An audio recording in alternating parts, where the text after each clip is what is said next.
Muraho neza nanone inshuti zanjye n'ikaze kandi ni karibu kuri YouTube channel yacu.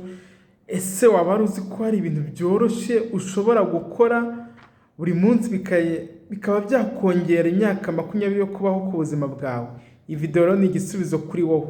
Uwo muco umwe gusa ushobora gutuma ubaho igihe kirekire, ugahora wumva umeze neza ndetse ugatuma wirinda indwara zikomeye. Muri make iyi video igiye kuvuga umuco umwe ushobora kongera imyaka 20 ku buzima bwawe. Abaganga benshi baratunguwe pe. Abaganga rero babyemeje, abahanga barabyemeje, ariko abantu benshi barawirengagiza buri munsi. Muri no video ndagusobanurira uwo muco ni uwuhe, uko uwo muco uzadukiza indwara, nuko nawe watangira uyu munsi tukaba mu bantu bazaramba nimba bishoboka.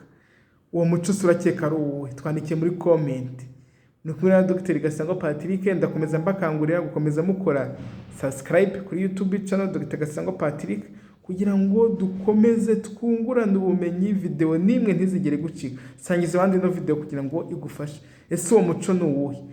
Uwo muco rero bura nta wundi ni ugutembera buri munsi, kugenda n'amaguru. Nta mvuze ngo buri munsi ujye utembera, ahubwo ugenda n'amaguru buri munsi. Iyo ugenda iminota 30 buri munsi n'amaguru, ubyungukiramo ibi bintu bikurikira: ujya kure y'indwara z'umutima, umuvuduko w'amaraso uragabanyuka burundu, ubwonko bwawe bukora neza, uburwayi bwa diabete buragabanuka, ikindi ufasha igifu, umwijima ndetse n'impyiko gukora neza. Buriya abashakashatsi bavuga ko abantu bagenda buri munsi n'amaguru babaho imyaka irenga 7 kugera kuri 20 kurusha abandi bahora bicaye. Ese wowe? Twandikiye muri comment. Buri munsi ugenda n'amaguru iminota ingahe? Aho ntiwasanga nta rimwe ugenda n'amaguru ku munsi, waba rero ufite ikibazo gikomeye. Ariko ndibaza no video iragukanguye cyangwa iraguhuguye, irakwigishije kugira ngo twirinde izi ndwara zitandura zica benshi, twongera imyaka yacu yo kubaho mu bintu byoroshye ariko twe twirengagiza. Dore uko bigira ingaruka nziza mu mubiri wawe.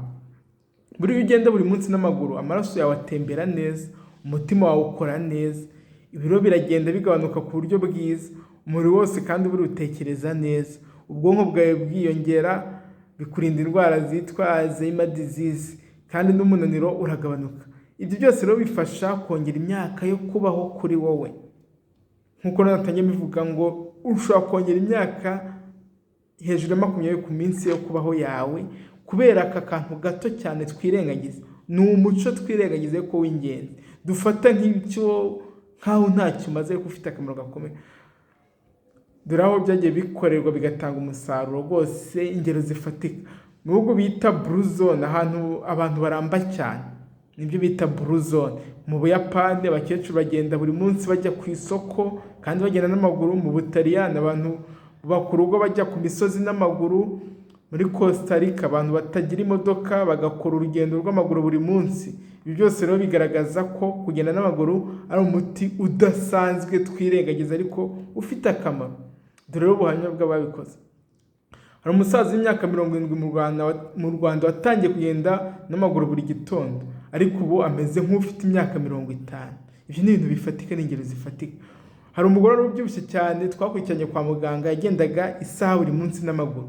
Ubu yaragabanyutse, ibiro bye ni 30, yagabanyutse ibiro 30 kandi yajyaga ibiro 130. Bivuze ko ubu ari mu biro 190, kandi aratubwira ko